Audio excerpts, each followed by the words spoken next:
Hi, I'm Lucy Arthurs and I'm going to do my presentation on Card Walker and his role within the Disney company.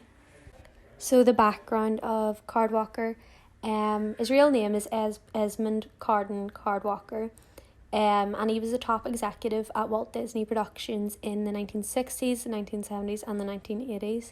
And the way in which he first met Walt Disney was as working as a paperboy during his teenage years.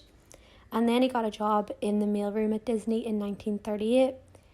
And quickly he became the most visible of Walt's boys as he swore his allegiance to everything Walt said, did, and everything Walt believed in.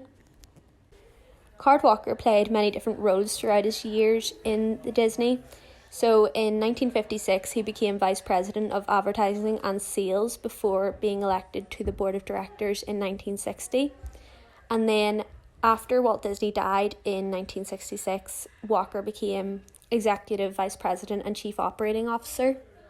And then when Roy Disney, Walt Disney's brother, died in 1971, he became company president, serving under Chairman and CEO Don Tatum.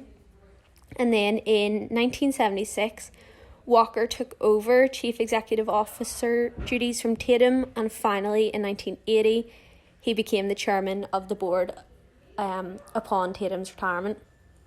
Walker himself then retired as CEO 3 years later in February 1983, but he stayed on as chairman for a few months until May 1st to oversee the opening of Tokyo Disneyland.